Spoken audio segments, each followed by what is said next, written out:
Magandang araw sa inyong lahat mga palangga. Welcome back to my channel, The MJ's Vlog. Thank you so much mga team abroad, team Pilipinas, team seniors, team bahay. Magandang araw sa inyong lahat. Hello! So ngayon November 7, 2025. So bago po ang lahat mga palangga, sasabihin ko po, yung pag-upload ko, hindi na hapon kasi masyado pong mahina ang wifi, mga palangga. Ang hirap, ang tagal mag-upload, yung 10 minutes, 8 minutes lang. Hindi ko alam, tama naman yung bayad natin. Minsan nga, pag late ka ng ilang araw, may notice na. Tapos ganun ang serbisyo.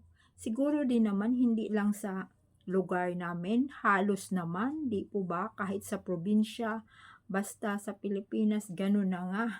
So, pasensya na kung hindi nyo talaga, yung kasi noon nakaano talaga ako nakatutok yung upload ko ng hapon. Ngayon, madaling araw, umaga, kasi madaling araw po mga palangga, yun ang malakas. Malakas talaga yung signal ng wifi. So, ang dami ngang nag-a-upload ng oras na yun. Tapos, ang daming, siguro yung iba din, natutulog na, kaya siguro malakas. So, ayan na nga, pag-usapan na natin mga palangga. Mayroon kasing nagko-comments mga palangga na yung panganay daw nila ni Aldin at Maine ay nandoon daw sa US nag-aaral.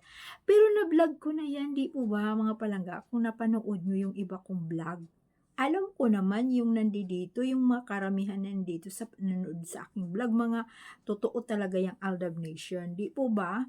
So, hindi lang din naman ako nakakapanood yung mga videos na inilabas, di ba? Ang dami naman. At saka yung mga kwento na yun na andoon sa States, nabasa talaga yan kasi inilabas yan sa social media, mayroong nagkwento doon Tapos sa Twitter, sa X, mayroon din, nabasa ko doon yan. At saka mayroon din talagang nagkukwento na yung mga totoong Aldab Nation sa nanonood sa aking vlog na ganun nga, nandoon daw sa States. So sinabi ko na rin yan sa inyo. Tapos ngayon mga palangga, hinalintulad naman doon sa anak ni Tito Sen, yung sa babae niya, sa other woman, di ba, na nandoon din daw sa States, nag-aaral. Kaya minsan si Tito Sen pumupunta doon sa States. At saka sabi nga, at saka hindi nga rin ako ang nakakanood. Ayan, nakwento or nabasa nyo, talagang sinabi ni Madam Velma. Yan si Madam Velma, palagi talaga yan sa vlog ko. Marami pa kayo dyan, kaya thank you so much.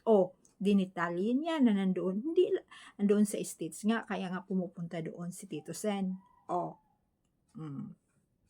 Diba mga palangga?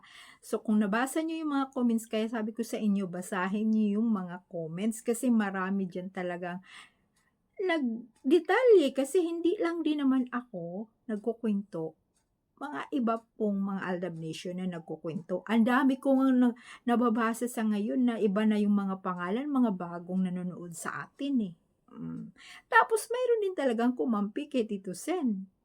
Tapos sabi pa naman niya, ikaw, Duterte, ikaw, BBM. Ay nako, alam mo ba kung sino ang binoboto ko noong presidente? Alam nyo ba?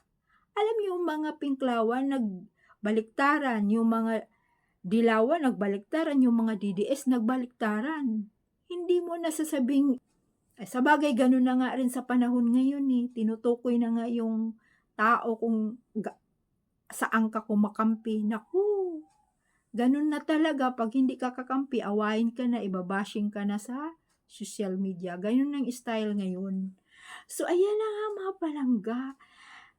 Oras, tingnan nyo, oras na talaga. Kasi, alam mo, sa loob ng Itbulaga, syempre, ang nakakaalam dyan, yung mga host, yung nagtatrabaho talaga sa loob. Tamang panahon, inilabas. Di ba tinago lang din yan nila? Walang nakakaalam. At saka, ito ang hirap na talaga napanood ko yung video na isang babae lang, pero magkapatid, syuta nung babae. Biro mo, una, yung panganay. Tapos nagkaroon kinalaunan, nagiging sila din yung isang kapatid. So, dalawang lalaki, magkapatid, isang babae. Pero ang dami po yung video na yun, yung nagko-comments doon, ang daming nakakaalam at talagang sure sila yung babae na yun. Tapos, tingnan nyo yan, yung mga tinatago nila, ilang years tinatago nila Tito Sen yan. Oh, 'di ba ang pagkakaalam natin matino si Tito Sen dahil ang sweet pa pag mag-birthday si-celebrate yan sa AB, ang sweet ng mag-asawa si Helen at saka si Tito Sen. Pag binabati ni Helen yung asawa niya, akala mo sobrang tino, 'di ba? Oh, tingnan mo ngayon, laglagan na bulgar na ang lahat na mayroon pala. Oh, darating talaga ang panahon mga palangga na aaminin nung dalawa ni Aldin at May na mag-asawa sila. Yan ang aantayin natin. Di mo akalain, di ba, yung ginawa ni Tito Sen na bulgar, ilang taon nila tinatago-tago yan. Di ba, ganon din yan sa kanila ni Aldin at May. Aaminin din yan ng mag-asawa. Darating, at hindi yan maitago kasi malaki na yung mga anak nila. Tingnan nyo, yung story ni Kong at saka ni Minggay, mayroon pa bang inilabas ng mga balita ngayon? Wala, tamimi sila simula yung mayroong flood control. Tamimi, hindi nakalabas ng bansa, wala ng mga bakasyon-bakasyon. Oh, diba wala nang nagkakalat ng mga kwento. Di mo ba yan halata? Kaya, antayin natin yung dalawa, aaminin talaga nila yan, malapit na. Hindi na yan maitago. Mayroon lulusot at lulusot talaga yan. At maalam din natin na, syempre no, kaya nila ginagawa yan. Dahil nga, may nag-utos sa kanila. Bakit ayaw nila nga aminin na sila talaga ang tunay? Kaya inuulit-ulit ko yan sa inyo mga palangga, antay natin ang tamang panahon. Di ba? Gaano nga katindi ang Itbulaga. Ang akala mo mga matitino sila at ang akala mo lahat napakalinis. Tingnan mo, lumabas yung mga baho sa loob. Di ba? Makikita natin ang saya-saya nila, nagkakainan sila. Meron din palang mga baho sa buhay nila. Akala talaga natin ang titino nila, no? Kaya yung iba nga sabi, ay nako, mabuti na lang hindi nakuha si Minggay. O, di ba? Kasi nga, di ba, kung maisip natin, parang lahat ata ng mga babae doon dumadaan sa alam nyo na, sa mga matataas na tao, naku, delikado. Kaya magpasalamat tayo at nagpakasal yung Aldab natin.